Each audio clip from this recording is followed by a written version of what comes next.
नमस्कार ITR India YouTube channel रो जिज्ञासा कार्यक्रम रे मु प्रशांत आपण मानकु स्वागत करूछि। जिज्ञासा एक साप्ताहिक कार्यक्रम अर्थात यह प्रत्येक रविवार दिन प्रसारित हेबो। जिज्ञासा अंतर्गत आमे कोनोसी पुस्तक बा बही को पुनः उपस्थापन करिबु जहाँकि प्रिंट डिसेबल मानक पई उद्दिष्ट। तेबे आजिर आमर पुस्तक बा बहीटीर नाम हेउची अमृतर संतान बाय गोपीनाथ महांती, पढ़ुचंती बबिता राय। जदि आपण आम चैनल टी सब्सक्राइब करि नाहंती तेबे सब्सक्राइब कर दियंतु एवं लाइक करंतु एवं शेयर करंतु। धन्यवाद।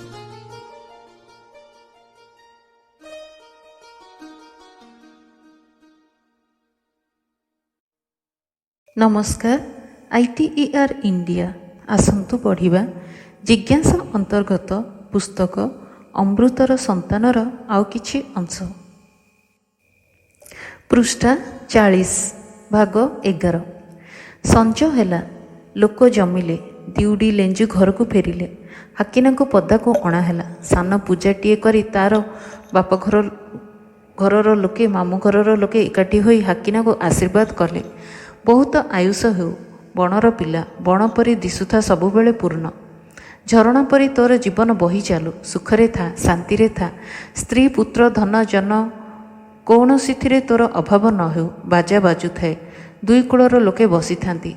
सान अगिटिए जलु थाए, सान छामुडियाटिए तैयारी होई थाए। पुरोहित जानी मंत्र बोलु थाए। पृष्ठा 41। सबुदिन 12 मासर ना धरी कंध देशर प्रत्येक पर्वत को स्मरण करी करी मंगल वर्षण करुथाए। सबु मंगल बढ़ी सुरुबु साउतार डुमा डिउडी साउतार पुओ स्वाधीन आनंदरे हस खुशी काल कटई जीव। कंध पृथ्वी रे राज्य उज्जवल हेब, कूल उज्जवल हेब। अछिंडा मंत्रर सुअ कंध देशर अछिंडा गीत परी दुडुम दुडम बाजा संगे संगे अनर्गल स्त्रोत। सेथिरे पृथ्वी पिला हेला खाली कादुओ पाणीर देश, गच्छ नाही। तापरे प्रथम कंधुणी धर्तनीर प्रथम पुओटे जन्म हेला। प्रेत माने ताकू खाई गोड़ेइले। 7 दिन पर्यंत अंधार करी महाप्रभु तांको लुचेई रखिले।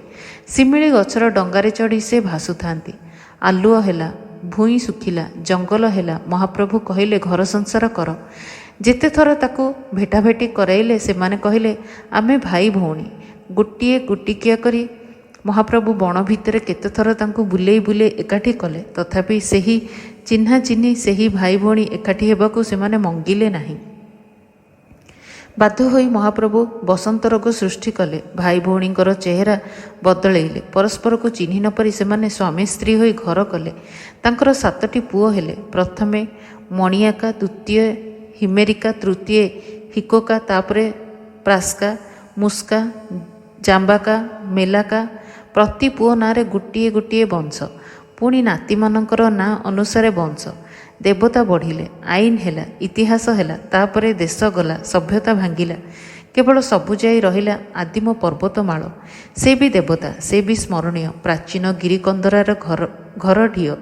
सबु जीव रहिब सेतिकी। घन जंगल घोड़ी होई हजिला अतीतर विस्मय आवरी आकाश को मुंड टेकी महाबली पर्वत शिखर, प्रकांड प्रकांड पर्वत माली दमक, कंध संस्कृतिर विकट स्मरक।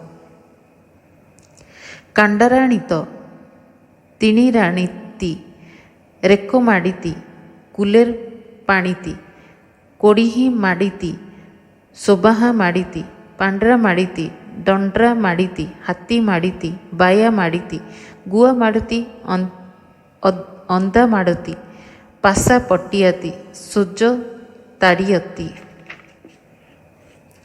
पृष्ठा 42। लेंजु वालीती, रास्का कोटाती, माड़ी माली। 1 कांडाराणी ओरफ हाथीमाली पर्वत चारिआडर गाँ पाखे। 2 तिनीराणी लचुमणी गाँ पाखर विशाल पर्वत तिणी अर्थ बिजुली। 3 रेकमाड़ी काकिरी गुम्मा गाँ पाखे। 4. କୋଡ଼ିହି ମାଡ଼ି ଚେମା ଗାଁ ପାଖର ଅଚ୍ୟୁତ ପର୍ବତ। 5. ସୋବାହା ମାଡ଼ି ନାରାୟଣ ପାଟଣାର କୁମ୍ହାରପୁଟ ପାଖେ। 6. ପାଣ୍ଡ୍ରା ମାଡ଼ି ଦଣ୍ଡାବାଡ଼ି ଗାଁ ପାଖେ ପଞ୍ଚଡାରୁ ଦଶମନ୍ତପୁର ଯିବାବେଳେ ବାଟରେ ପଡ଼େ। 7. ଡଣ୍ଡ୍ରାମାଡ଼ି ଦଶମନ୍ତପୁର ଅନ୍ତର୍ଗତ ଯୋଡ଼ିପାଇ ପାଖେ।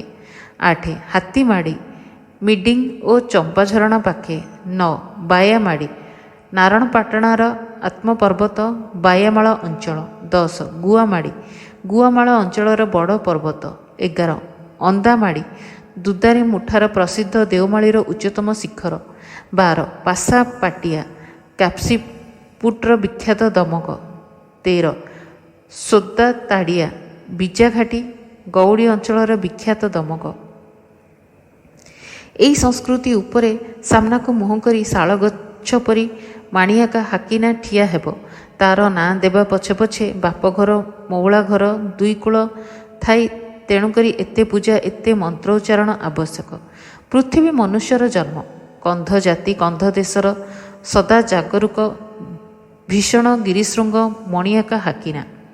ଏତେ ମନ୍ତ୍ର ଆବଶ୍ୟକ ଏତିକି ସୂଚେଇ ଦେବାକୁ ଯେ ସେ କାହୁଁ ଆଇଲା ନୁହେଁ, ସେ କାଲିକାର ଛତୁ ନୁହେଁ, ଶିଉଳି ନୁହେଁ, ସେ ସମୟ ପ୍ରଭାବରେ ଚିତ୍ର ଛାଇ ଦେଇ ଆଖି ଝଲସି ରହିଛି ଗଲାକାଲିର ଅନ୍ଧାର ଉତ୍ତାରୁ ଆସନ୍ତାକାଲିର ଅନ୍ଧାର ପୂର୍ବରୁ।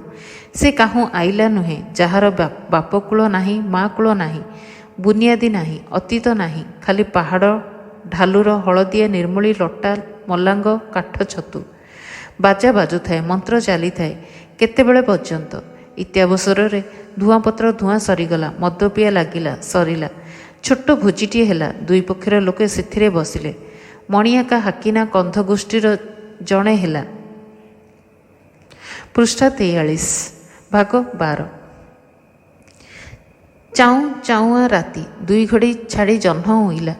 ଦୂରର ଗୋଜିଆ ପର୍ବତ ଉପରେ ଜିକିଜିକି ହୋଇ ଦା ପଟେ ଏଇ ପୁଷରେ ଫସଲ କଟାକଟି କନ୍ଧ ଡିସାରିର ମେଡ଼ିଂସିରା ଯୋଗରେ ଚହଳ ବଢ଼ିଗଲା। ଦୂର ପରଜା ଗାଁରୁ ପୁରୁଷ ପରବର ବାଇଦ ଶୁଭୁଥାଏ କନ୍ଧ ବଇଁଶୀର ଯୋଡ଼ି ଯୋଡ଼ି ହୋଇ ମାଳୁଆ ରାଗିଣୀ।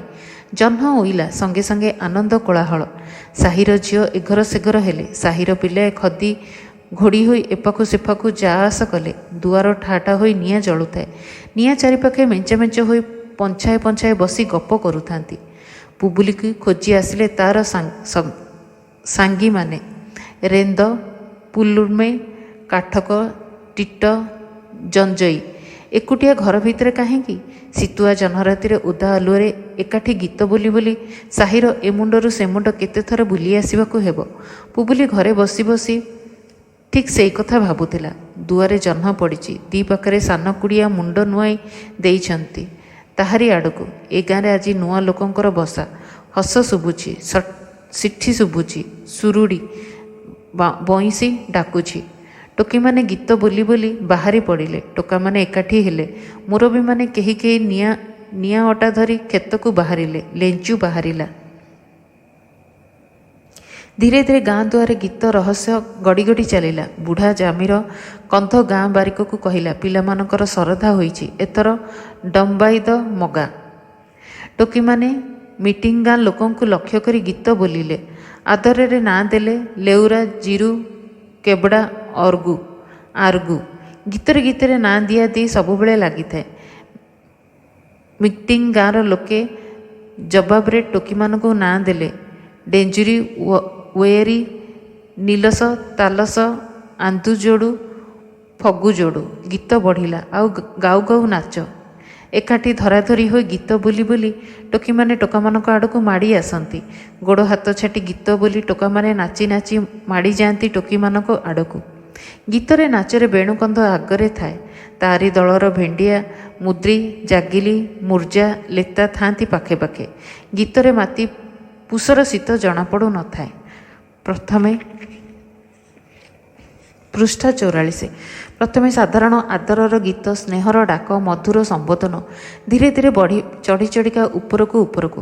ଆଶରେ ତରତର ପାଦ ପକେଇ ଟୋକିମାନେ ଛେଳି ପରି ଗୋରୁ ପରି ଯାହାଙ୍କର ଗୋଡ଼ ଆସ ସାପ ଆଉ ବେଙ୍ଗ ଏକାଠି ହେବା, ପାଇନ ପାଇନ ରାଚୁଡ଼େ କୁଡ଼ାଇ, ଗୀତର ନିଶାରେ ବଜାର ତାଳରେ ଏତେଥର ଭେଟାଭେଟି ପଛ ପଛିରେ ଧାଙ୍ଗଡ଼ିମାନଙ୍କ ସାନ୍ନିଧ୍ୟରେ ଧାଙ୍ଗଡ଼ାମାନଙ୍କର ରକ୍ତ ତାତି ଆସୁଥାଏ।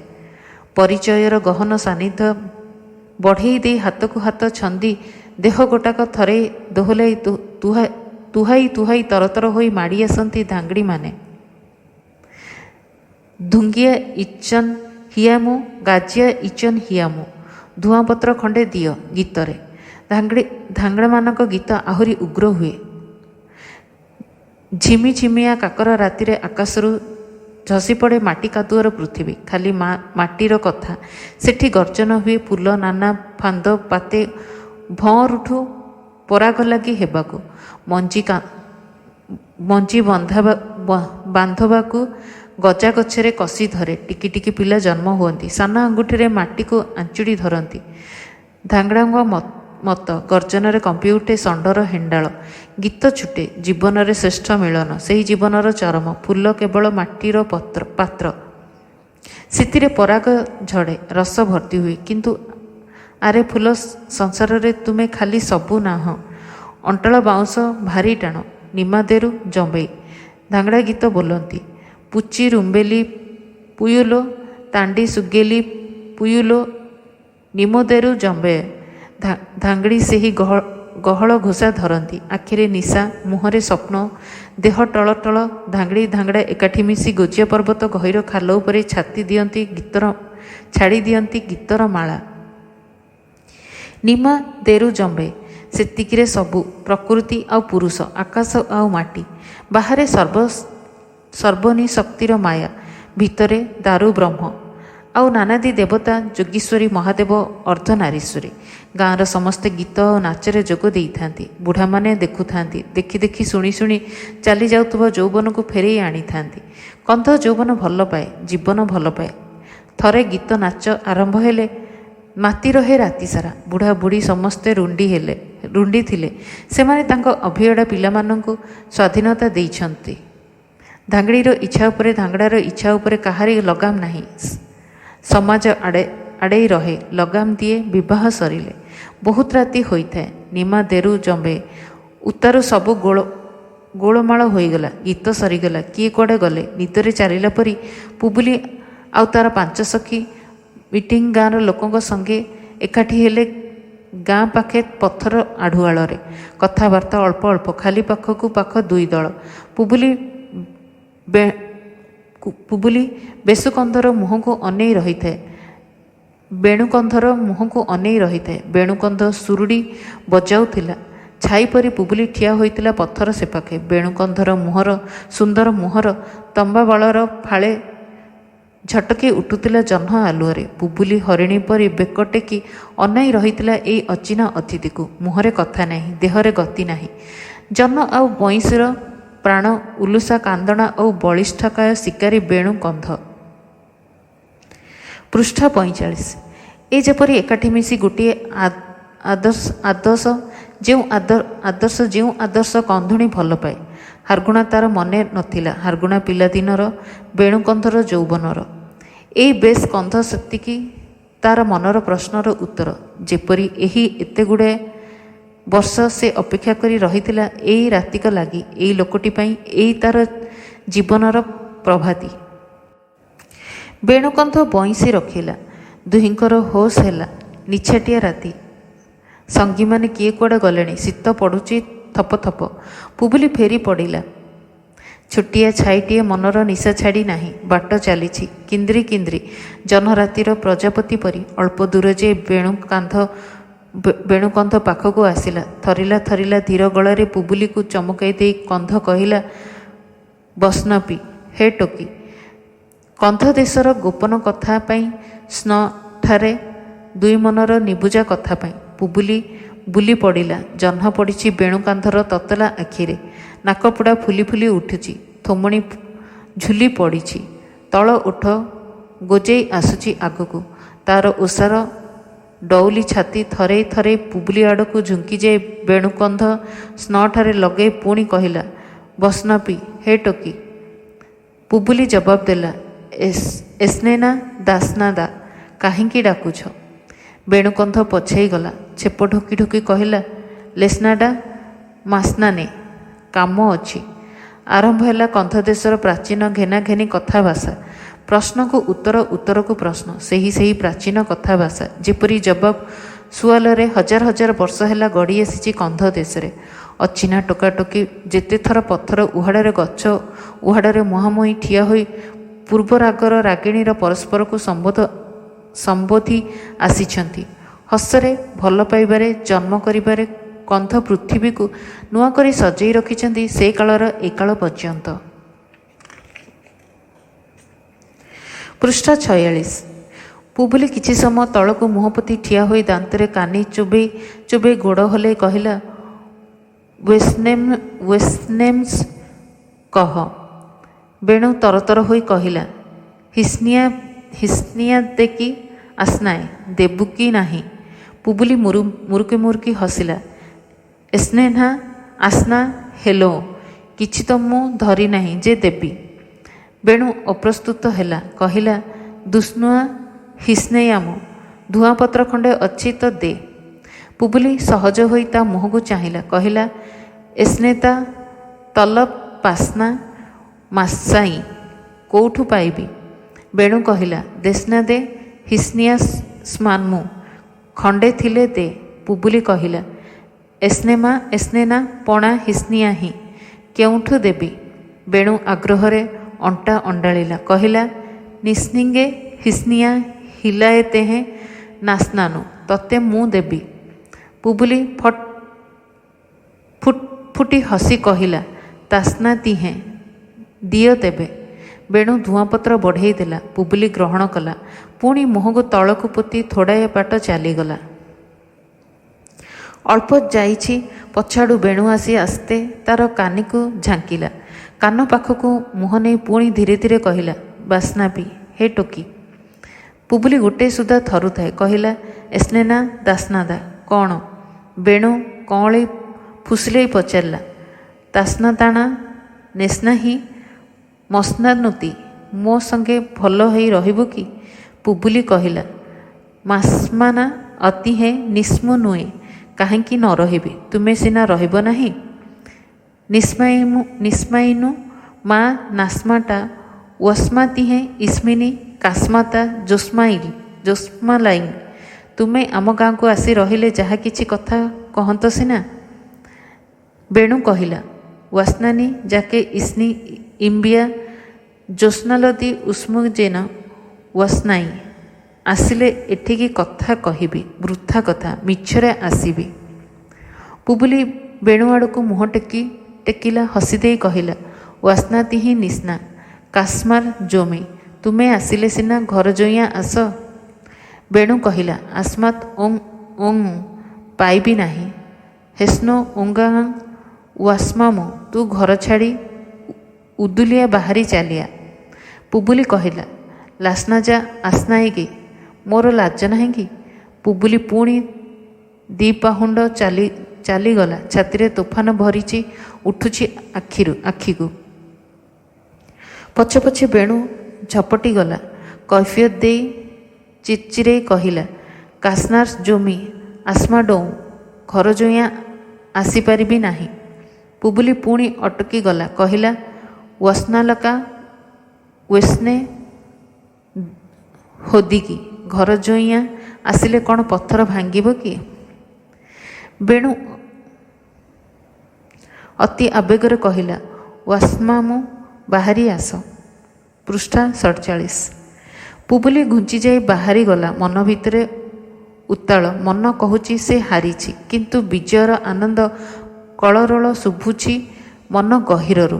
ଟୋକି ଉଠି ବାହାରିଗଲା। ନିଶ୍ୱାସ ଖୁବ୍ ଦ୍ରୁତ, କିନ୍ତୁ ପାହୁଣ୍ଡରେ ଗତି ନାହିଁ। ନିର୍ବିଜତାର ଚାଲି। ବେଣୁ ନିରାଶ୍ରୟ ହୋଇ ଅନେକ ରହିଲା। ମୁହୂର୍ତ୍ତେ ତାର ଧୈର୍ଯ୍ୟ ତୁଟିଲା। ଦୁଇ କ୍ଷେପାରେ ଦୂରତା କଟେଇ ଦେଇ ପାଖକୁ ଯାଇ ପୁବୁଲିର କାନ୍ଧରେ ହାତ ରଖିଲା।